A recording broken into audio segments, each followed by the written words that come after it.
سحری روز کھائیے. کچھ لوگ بڑی بہادری دکھاتے ہیں کہ ہم تو حضرت بغیر سحری کا روزہ رکھتے ہیں. بغیر سحری کا روزہ رکھنا یہ فضیلت کی بات نہیں. فضیلت کی بات ہے آپ سحری کھائیے. اب سحری کھانے کا مطلب یہ نہیں ہے کہ آپ قیمہ بھی کھائیے، پھر کیلے بھی کھائیے، پھر نان بھی کھائیے، اور پھر اس کے بعد ترئی بھی پیجیے اور عصر تک ڈکانے لیتے رہیے. ایسا نہیں. بہترین سحری ہے کھجور اور دودھ. بلکہ یہ بعض مقامات پر سنت بھی ہے کہ اللہ کے رسول علیہ السلام نے اکثر سحر کے اندر دودھ اور کھجور کو پسند فرمایا. ایک تو کیونکہ سحری کا ثواب یہ ہے کہ ہزاروں فرشتے سحری کھانے والوں کے لیے مغفرت کی دعا کرتے.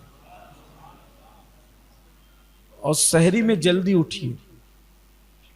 میں نے ابھی مغرب میں ایک مسجد کا افتتاح تھا، اس میں بھی لوگوں سے یہی گزارش کی، لیکن چونکہ یہاں لوگ بڑی تعداد میں اور پھر دنیا بھر میں لوگ سنتے ہیں یہاں کا درس انٹرنیٹ کے ذریعے سے، تو چاہتے ہیں کہ دنیا بھر تک اللہ جہاں تک چاہے پیغام پہنچ جائے. تھوڑا جلدی اٹھیے. تربیت کا مہینہ یہ، اور اس میں کوشش کیجئے کہ کم سے کم 2 رکعت تہجد کی نماز پڑھیے. اور تہجد گھر میں پڑھنا افضل. اگر گھر میں گنجائش ہو گھر میں. نفل نماز افضل ہے گھر میں پڑھنا. اس سے آپ کے بچوں کو ترغیب ہوگی، اور گھر کے لوگوں کو بھی یہ ذہن بنائیے کہ وہ سحری میں اٹھے تو پہلے تہجد پڑھیں. اس لیے کہ اللہ کے رسول علیہ السلام نے فرمایا جو تہجد پڑھے گا وہ بے حساب جنت میں جائے.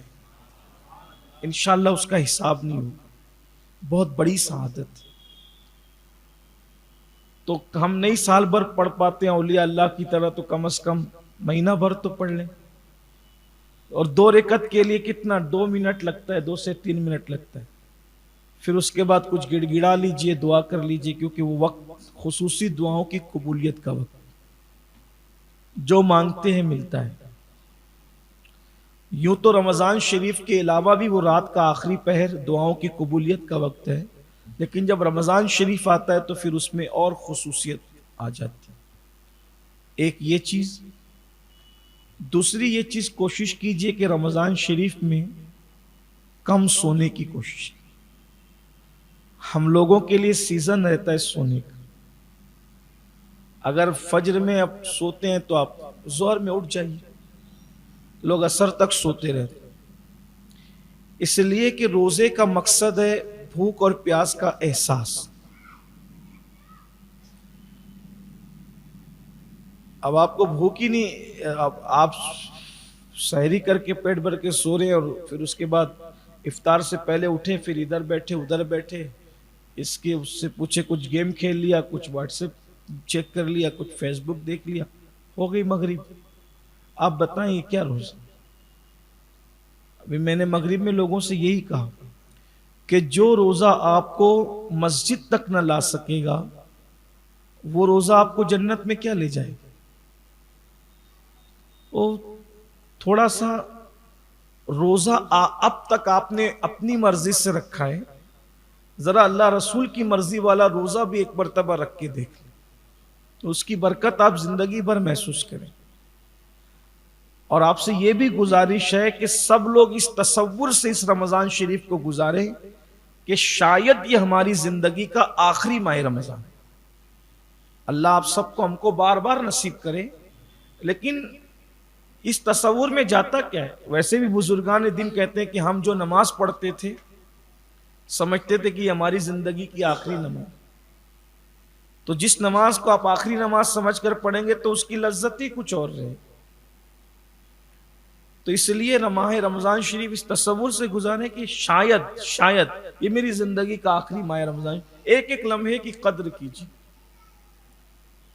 تو اس میں صحابہ کرام تو بستر باندھ کے رکھ دیتے تھے. صحابہ بستر باندھتے تھے کہ سونا نہیں ہے، بس اتنا ہی سونا ہے جتنا صحت کے لیے بہت زیادہ ضروری ہے، باقی جگتے رہنا۔ اور ویسے بھی جاگنا زندگی ہے اور سونا موت ہے۔ اس قوم نے جب سے سونا شروع کر دیا ہے، یہ قوم ماری ہی جا رہی۔ جب تک یہ قوم جگتی رہتی تھی اس وقت تک اللہ تعالیٰ نے اس قوم کو بہت عروج عطا کیا، کوئی مارتا نہیں تھا۔ سو رہے ہیں اور سونا موت سے قریب ہے۔ پھر اس کے بعد 4 چیزیں اللہ کے رسول علیہ السلام نے بتائی ہے، اس پر غور فرمائیں۔ یہ حضور علیہ السلام کا بتایا ہوا یہ رمضان شریف کے 4 اعمال ہیں۔ نمبر 1، اور سب کے لیے آسان ہے، کسان ہو، لوم مزدور ہو، سائزنگ مزدور ہو، امیر ہو، غریب ہو، عالم ہو، غیرہ، سب کے لیے۔ آقا علیہ السلام فرماتے ہیں رمضان شریف میں 4 چیزیں کثرت سے کرو۔ نمبر 1، پہلا کلمہ طیبہ کثرت سے پڑھو، لا الہ الا اللہ محمد الرسول اللہ صلی اللہ علیہ وآلہ وسلم۔ کیسے پڑھیں گے؟ لا الہ الا اللہ محمد الرسول اللہ صلی اللہ علیہ وآلہ وسلم، لا الہ الا اللہ محمد الرسول اللہ صلی اللہ علیہ وآلہ وسلم۔ پہلا کلمہ کثرت سے، سب کو یاد ہے، کثرت سے پڑھیں، اس سے بہتر کوئی ذکر نہیں۔ نمبر 2، استغفار کی کثرت کریں، استغفر اللہ ربی من کل ذنب واتوب الیہ۔ جو استغفار یاد ہو، بہت لمبا چوڑا نہ یاد ہو تو استغفر اللہ استغفر اللہ استغفر اللہ کرتے رہو۔ یہ 2 عمل ہو گئے۔ پھر 2 عمل دعا سے تعلق رکھتے ہیں، فرمایا جنت کا سوال کرو۔ رمضان شریف میں کثرت سے جنت مانگو۔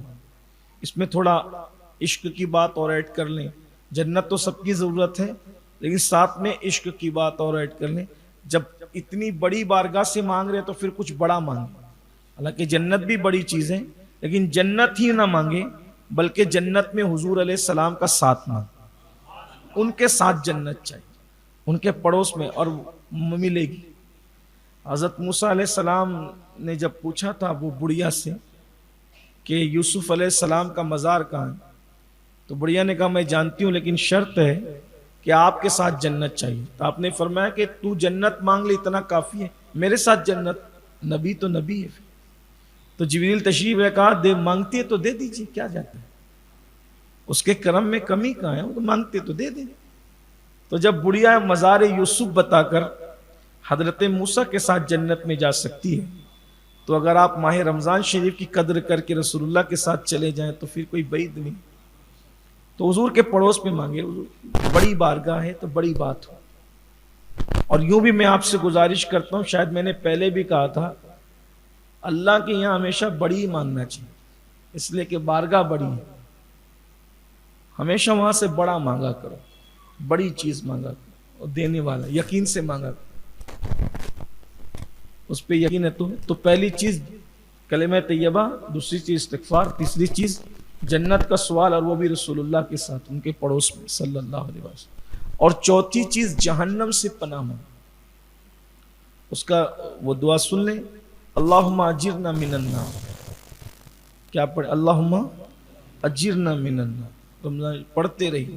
اس کا مطلب ہوتا ہے اللہ میں جہنم کی آگ سے تیری پناہ مانگتا ہوں۔ اور ایک حدیث پاک میں ہے کہ جو مغرب کی نماز کے بعد کسی سے بات کیے بغیر 7 مرتبہ کہہ لے اللہم اجرنا من النار، انشاءاللہ وہ جہنم میں نہیں جائے گا مغرب کی نماز کی۔ اور رمضان شریف میں کثرت 4 اعمال ہے، درود شریف، استغفار، اور جنت کا سوال، اور جہنم سے اللہ کی پناہ۔ اور پھر کثرت سے تو درود شریف پڑھتے ہی رہی۔ اللہ تبارک و تعالی ہم سب کو توفیق عطا فرمائے۔ تراویح بھی روز پڑھیے، 2 دن 3 دن پڑھ کے لوگ کم ہونے لگتے ہیں اور حضرت پیر درد کر رہے ہیں۔ جو قوم اب اللہ کے نام پر 1 مہینے میں روزانہ 1 گھنٹہ نہ کھڑی رہ سکے، حالانکہ مسجد کے باہر بھنکس کرتے ہوئے 1.5 گھنٹہ کھڑے رہیں گے، مسجد کے اندر نہیں کھڑے رہ سکے، اور کہتے ہیں شیطان بہکاتا ہے، شیطان بھی تو اندر ہو گیا، اب کون بہکا رہا ہے؟ تو کیا انسان خود شیطان نہیں بن گیا؟ اللہ کی پناہ، اللہ رحم و کرم فرمائے۔